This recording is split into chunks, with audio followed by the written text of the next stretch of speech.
5. The unjust shall live by unfaithfulness. Romans 1, 22-32. Professing themselves to be wise, they became fools, and changed the glory of the uncorruptible God into an image made like to corruptible man, and to birds, and four-footed beasts, and creeping things. Wherefore God also gave them up to uncleanness through the lusts of their own hearts, to dishonour their own bodies between themselves, who changed the truth of God into a lie, and worshipped and served the creature more than the Creator, who is blessed forever. Amen. For this cause God gave them up unto vile affections, for even their women did change the natural use into that which is against nature. And likewise also the men, leaving the natural use of the woman, burned in their lust one toward another, men with men working that which is unseemly, and receiving in themselves that recompense of their error which was meet. And even as they did not like to retain God in their knowledge, God gave them over to a reprobate mind, to do those things which are not convenient, being filled with all unrighteousness, fornication, wickedness, covetousness, maliciousness, full of envy, murder, debate, deceit, malignity, whisperers, backbiters, haters of God, despiteful, proud, boasters, inventors of evil things, disobedient to parents, without understanding, covenant breakers, without natural affection, implacable, unmerciful, who, knowing the judgment of God, that they which commit such things are worthy of death, not only do the same, but have pleasure in them that do them. Romans 1, 22-32. The just shall live by faith, but those who are covenant breakers, verse 31, live by another principle. The unjust live by unfaithfulness. No man can break with God and still retain the character and integrity of God's covenant keepers. It is true that we find in more than a few converted men a standard of life prior to their conversion, which manifested remarkable traits and directions.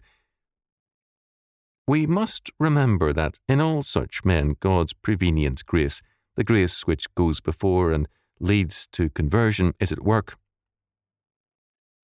Paul here describes the logic and direction of unfaithfulness.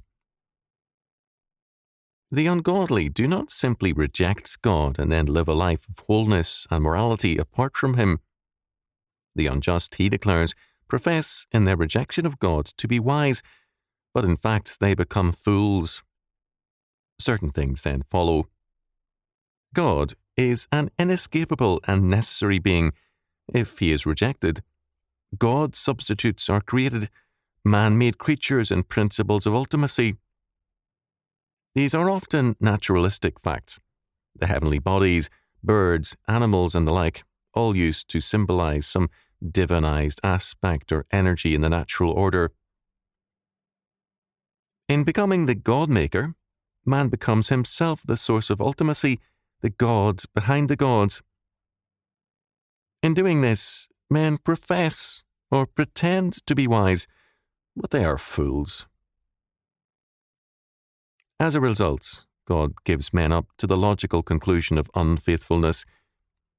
Paul here echoes the law and the prophets concerning the conclusion of sin. The Talmud, in Shabbath 104a, summarized it thus: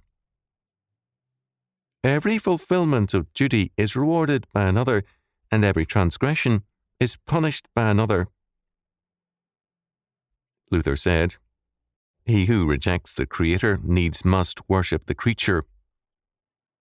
Luther saw 4 steps or stages in this perversion. The first step in idolatry is ingratitude toward God. Second, there is vanity, a vain imagination. The third step is blindness in all man's being. The fourth step is man's total departure from God and the practice of all forms of vice and shame. 3 times Paul tells us that God gives such men up to, or over into, uncleanness, vile affections, and to a reprobate mind, verses 24, 26, 28. The focus of this plunge into unfaithfulness is physical. It has to do with the body. Christian scientists may call the body an illusion, but all men know they have bodies. Their lives on earth are tied to their bodies, and their bodies are a constant reminder of mutability and death, two great concerns of pagan thought. Instead of prizing their physical lives, the ungodly abuse themselves at this point. They dishonor their own bodies, verse 24. This is how Paul describes homosexuality. It is a self-inflicted degradation. As he describes it in verses 24 to 27, Paul says that all such receive in themselves that recompense of their error which was meet. Verse 27. Vergel rendered this verse in these words, "And similarly, the men forsook their natural relationships with women and burned up with their lust for one another, men committing shamelessness with men, and so acquiring in their persons the penalty that was coming to them on account of their wrong behaviour." Berkeley version. The word burned in verse 27 is ekeio, ek out, keio, burn. Homosexuality is thus the burning out of men and women. It is an end-of-the-line situation. What they burn out is their own persons, themselves.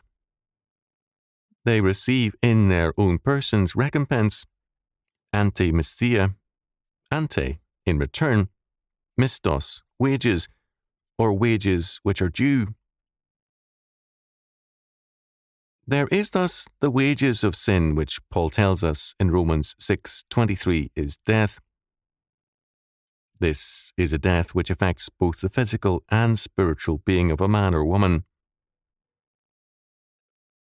We do not know the medical history of homosexuality in antiquity, but there is no good reason to believe that it was not accompanied by the diseases which mark that perversion today. Paul's words certainly suggest as much.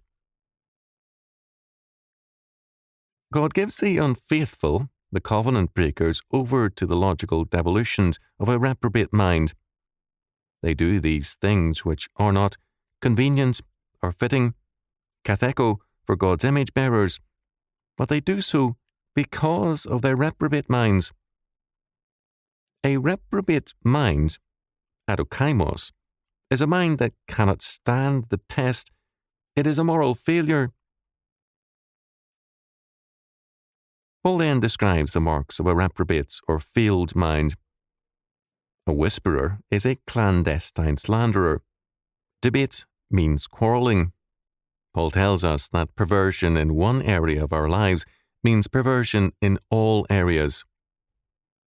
Moreover, all these vices are practiced in opposition to God's law and justice. They overturn deliberately the moral order. As Calvin said, "Wretched men, having cast away all shame, undertake the patronage of vices in opposition to the righteousness of God." The same point was made from the perspective of existentialism by Camus. Since God claims all that is good in man, it is necessary to deride what is good and choose what is evil. In verse 32, Paul returns to the fact of the inescapable knowledge of God. These reprobates know the judgment of God on homosexuality or contempt for parents, on all who despise his law, that they which commit such things are worthy of death. Paul here reaffirms the Old Testament death penalties unequivocally. These ungodly ones, however, not only practice these offences, but have pleasure in them that do them. Verse 32. Just as the godly, the justified will live by faith, the unjust will live by unfaithfulness and covenant breaking. As Camus stated it, the choice of evil is in opposition to God, Man, as his own God, affirms that he can choose evil and live. We see this today in the planned destruction by humanists of the biblical family. We see it in the insane insistence by some homosexual spokesmen that their way is the way of health, life, and freedom. The unjust believe that they can live by unfaithfulness. God declares that they shall die by it. As we have seen, the reprobates are those who fail the test. Their sin is more than hamartia, missing the mark. It is anomia, lawlessness, deliberately going in the opposite direction. The reprobates are perverse and deliberate in their failure. Their course is suicidal and manifests a will to death and hell.